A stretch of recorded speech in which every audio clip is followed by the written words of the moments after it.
నమస్తే. Welcome to our channel. Senior journalist Damu Balaji గారు ఉన్నారు. వారితో మాట్లాడదాం. సార్ నమస్తే సార్. నమస్తే. టీడీపీ కూటమి ప్రభుత్వం ఏర్పడి 6 నెలలయింది సార్. సో, ఈ సందర్భంగా జగన్ ఏం చెప్తున్నారంటే, నేను పల్లె నిద్ర చేసి ఈ ప్రభుత్వం మీద వీళ్ళు చేస్తున్న తప్పులేంటి అనేది నేను జనవరి సంక్రాంతి తర్వాత నుండి నేను ఫైట్ చేస్తాను. సో, నేను జనాల్లో ఉంటాను అని చెప్పి తను అనౌన్స్ చేశారు. సో, ఈ ఈ విషయాన్ని టీడీపీ కూటమి ప్రభుత్వం ఎలా తీసుకుంటుంది? జగన్ ఒక ఆహ్, కూటమి ప్రభుత్వం మీద యుద్ధం ప్రకటించాడు. జగన్ శంఖారావం స్థారించాడు. ఇలాంటి వార్తలు వాళ్ళ సోషల్ మీడియా కానీ అవన్నీ రాస్తున్నారు. సో జగన్ కూడా గతంలో లాస్ట్ వీక్ మాట్లాడాడు. నిన్న కూడా శ్రీకాకుళం వాళ్ళ పార్టీ మీటింగ్లో మాట్లాడుతూ, సో నేను ప్రోగ్రామ్ అనౌన్స్ చేస్తున్నాను. సో జనవరి ఫెస్టివల్ అయిన తర్వాత థర్డ్ వీక్ నుంచి కూడా నేను జిల్లాలో తిరుగుతాను. ప్రతి అసెంబ్లీ నియోజకవర్గంలో 2-3 సభలు నిర్వహిస్తాము.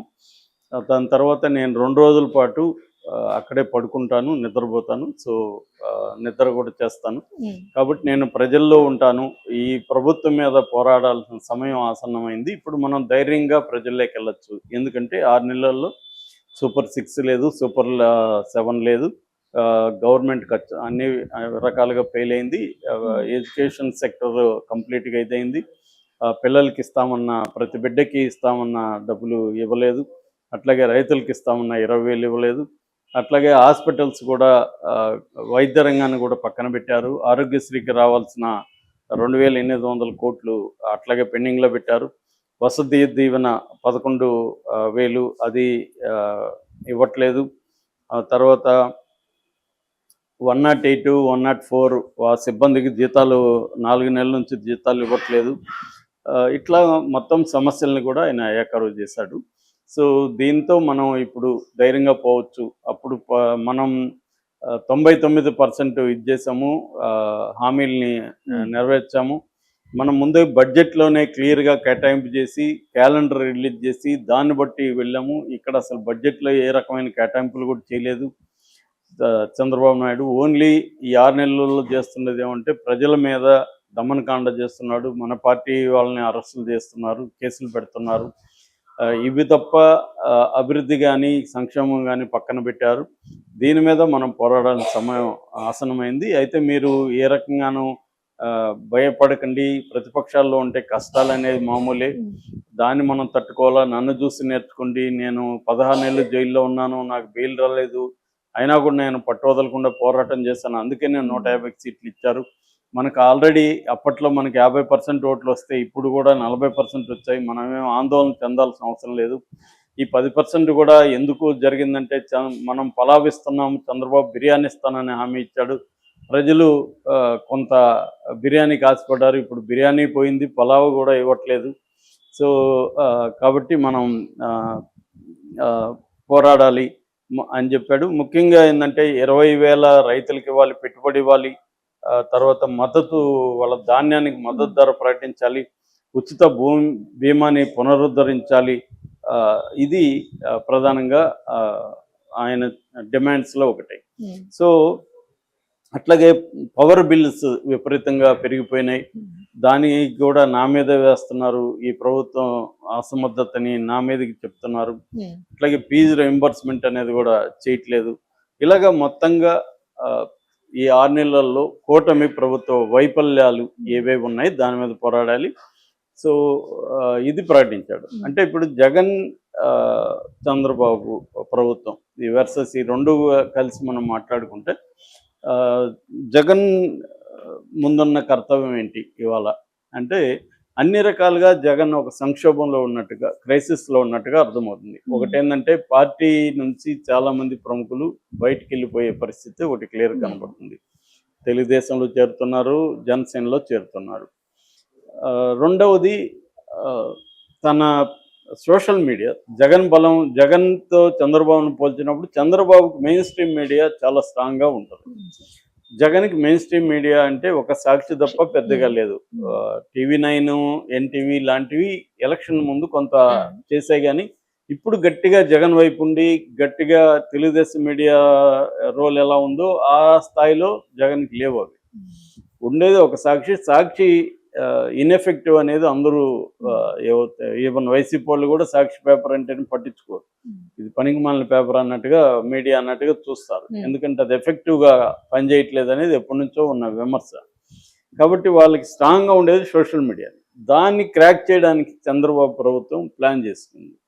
సో టార్గెట్ చేసి వరుసగా దాదాపు ఇప్పటి వరకు ఒక 500 మందిని పైన టార్గెట్ చేశారంటున్నారు. దాదాపు 100 మంది పైన కేసులు పెట్టి అరెస్టులు చేశారని చెప్తున్నారు. ఎప్పుడైతే పెద్ద స్థాయిలో ఉన్న వాళ్ళ మీదంతా కూడా వర రవీందర్ రెడ్డి కావచ్చు, సజ్జల భార్గవ రెడ్డి కావచ్చు, ఇంకా చాలా మంది మీద కేసులు ఉన్నాయి. పోసాని కృష్ణమురళి మీద 50 కేసులు ఉన్నాయి. రామ్ గోపాల్ మీద 10 కేసులు ఉన్నాయి.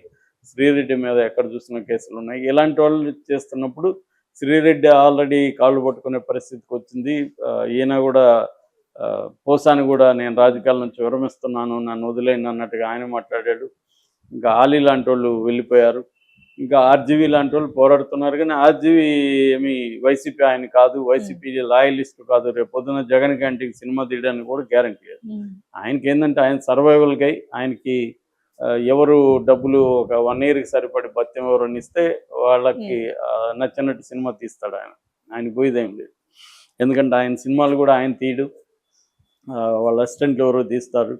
సో ఈయనకి చక్కగా వాళ్ళకి పబ్లిసిటీ చేసి పెడతాడు కాబట్టి ఈయన డబ్బులు వస్తాయి. అలాగే జగన్ వైపు నుంచి ఫండ్స్ వస్తాయి. ఆయన చేశాడు. ఛానల్ కూడా నిజమనే ఒక ఛానల్ పెట్టాడు. సో ఇవన్నీ జరిగాయి. సో కాబట్టి ఆర్జీవీని మనం లెక్క వేయలేం. ఏదేమైనా వైసీపీ సోషల్ మీడియా అనేది బాగా సంక్షోభంలో ఉంది. అట్లాగే వైసీపీలో స్ట్రాంగ్గా మాట్లాడే నాయకులు చెవిరెడ్డి భాస్కర్ రెడ్డి కావచ్చు, నాయకులే కాకుండా ఫండ్స్ ఆర్గనైజర్స్, కీలకమైన వ్యక్తులు, రకరకాలుగా పార్టీ కీలకమైన వ్యక్తులందరినీ కూడా వీలుంటే వాళ్ళని బయటికి రప్పించాలి, లేదంటే వాళ్ళని నిర్వీర్యం చేయాలి, కేసుల్లోకి ఇరికిచ్చేసేయాలి వాళ్ళని. అలాగే చెవిరెడ్డి భాస్కర్ రెడ్డి మీద కావచ్చు, కొడాలి నాని అంచులు నిన్న 10 మందిని అరెస్ట్ చేశారు. ఈరోజు వల్లభనేని వంశీ బ్యాచ్ని కొంతమందిని అదుపులోకి తీసుకున్నారని ఇందాక వార్త వచ్చింది. అట్లాగే సురేష్ లాంటి వాళ్ళని జైల్లో పెట్టారు, బెయిల్ రాలేదు ఇంకా, నందిగం సురేష్ లాంటి వాళ్ళని. సో ఇలాగా కొంతమంది మీద కేసులు. రెండవది వైసీపీకి పనిచేసిన అధికారులు, వాళ్ళ మీద ఆల్రెడీ సిఐడి కేసులు పెడుతుంది. జత్వాని కేసులో కొంతమందిని కేసులు పెట్టింది. త్రిపుల్-ఆర్ రఘురామకృష్ణరాజు విషయంలో కొంతమంది కేసులు పెట్టింది.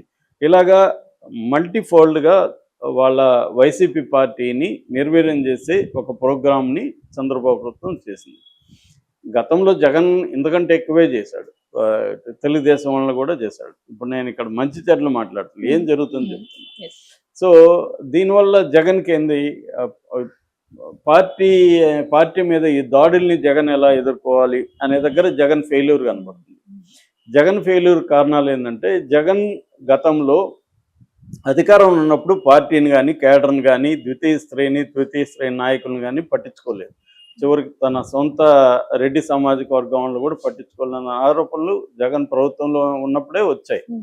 సో తనేమనుకున్నాడు, నేను డబ్బులు వేస్తున్నాను, బటన్ నొక్కి డబ్బులు వేస్తున్నాను, డైరెక్ట్ బెనిఫిషరీకి వేస్తున్నాను కాబట్టి ఆయన లెక్కేసుకున్నాడు, ఒక 4 కోట్ల మందికి నేను రకరకాల పద్ధతిలో మేలు చేస్తున్నాను కాబట్టి నాకు 4 కోట్ల మంది కనీసం 3 కోట్ల మంది ఓట్లు వేస్తారు కాబట్టి 3 కోట్లు వేసినా కూడా నేను అబ్సల్యూట్గా వస్తాను అనేది అతను ఒక విచిత్రమైన ఒక క్యాలిక్యులేషన్ వేసుకున్నాడు. అంటే ఎప్పుడు కూడా లైఫ్లో అలాగే ఉండదు, నేను నీకు డబ్బులు ఇస్తే నువ్వు నాకు కృతజ్ఞతతో ఉండదు. చాలాసార్లు డబ్బులు ఇస్తే ఎనిమిటీ కూడా వస్తుంది మనకి, సో అసూయ ఉంటుంది.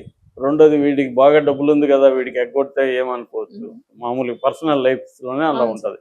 ఇంకా ప్రభుత్వంలో ఉన్నప్పుడు నీ బాబు సొత్తు ఇస్తున్నావా, నువ్వు 10 రూపాయలు తింటే నాకు 10 పైసలు ఇస్తున్నావు, ఇలాగా జనాలు కూడా ఎవరికేమి కృతజ్ఞత ఉండదనేది నేనేదో ఊహించి చెప్పడం కాదు. దీని మీద ఆల్రెడీ ప్రీపోల్ సర్వేలో అనేక సర్వేలు రీసెర్చ్ చేసి ఢిల్లీ బేస్డ్ ఇన్స్టిట్యూట్స్ చెప్పిన దాన్ని నేను చెప్తున్నాను. వాళ్ళు సర్వే చేసినప్పుడు కూడా జనాలు ఏం చెప్పారంటే, అవును ఇచ్చాడు, వాడు సొత్తు ఇస్తున్నాడా, జగన్ ఏమన్నా సొంత డబ్బులు ఇస్తున్నాడా అని మాట్లాడేవాళ్ళు బోల్డ్ మంది ఉన్నారు. అంటే జగన్ నుంచి లబ్ధి పొందిన వాళ్ళు కూడా జగన్కి యాంటీగా ఓట్లు వేయడం అనే కల్చర్ కనిపిస్తుంది. అదొకటి. రెండోది వాలంటీర్లు ప్రజలతో దగ్గరగా ఉంటారు. 50 హౌసెస్కి ఒక వాలంటీర్ కాబట్టి 50 హౌసెస్ని వీళ్ళు మ్యానిపులేట్ చేయగలుగుతారు అనేది జగన్ అనుకున్నాడు. సో దీనికి విరుగుడుగా దెబ్బ కొట్టగలిగాడు ఎవరు? చంద్రబాబు. అదేంటంటే వాలంటీర్లకు 10,000 అన్నాడు. వాలంటీర్లు వ్యవస్థ ఆ, జగన్ యాంటీగా మారిపోయింది. తర్వాత ఈ పార్టీ ఆ, ప్రజలకి నేను ఇంకా ఎక్కువ ఇస్తానన్నాడు. జగన్ 77,000 కోట్లు ఇస్తే చంద్రబాబు 1,20,000 కోట్లు హామీ ఇచ్చాడు. దాంతో ఆటోమేటిక్గా జనం ఎవడిచ్చినా వాళ్ళకి ఏముంది, ఎందుకు లాయల్గా ఉండాలి? ఇప్పుడు అందరికి 3,000 జగన్ ఇస్తుంటే 4,000 ఇస్తా అన్నాడు పెన్షను. సో వృద్ధులందరూ చంద్రబాబుకి వేస్తే 4,000 వస్తాయి కదా అనుకుంటారు కదా. 1,000 రూపాయలు అనేది వెరీ ఇంపార్టెంట్. అలాగా మిగతా ఒక బిడ్డకి 15,000 అన్నాడు జగన్, ప్రతి బిడ్డకి 15,000 అన్నారు. సో ముగ్గురుంటే 45,000. సో ఇలాగా మొత్తానికి జగన్ ఒక సపోర్ట్ సిస్టమ్స్ని అధికారంలో ఉన్నప్పుడు విస్మరించాడు. దానివల్ల ఇవాళ ఇప్పటికిప్పుడు అతనికి పార్టీ నిర్మాణం అనేది అంత ఈజీ కాదు. ఎప్పుడైనా కూడా ప్రతిపక్షంలో పార్టీ నిర్మాణం డిఫికల్ట్గా ఉంటుంది. ఎందుకంటే నిర్మాణం కానికుండా అధికార పక్షం అడ్డుకుంటూ ఉంటుంది. సో ఒక ఏటికి ఎదురీత్తు నువ్వు పోరాడాలి. కానీ అధికారంలో ఉన్నప్పుడు పార్టీ నిర్మాణాన్ని బాగా చేసుకుని ఉండొచ్చు, అది చేయలేదు జగన్. సో ఇప్పుడు తనకి సపోర్ట్ సిస్టమ్స్ బలహీనంగా ఉన్నాయి. కూటమి చాలా స్ట్రాంగ్గా అటాక్ చేస్తుంది. దీన్ని ఎదుర్కొంటూ ప్రజల సమస్యల మీద పోరాడాలి. ప్రజల సమస్యల మీద అంటే ఏంటి?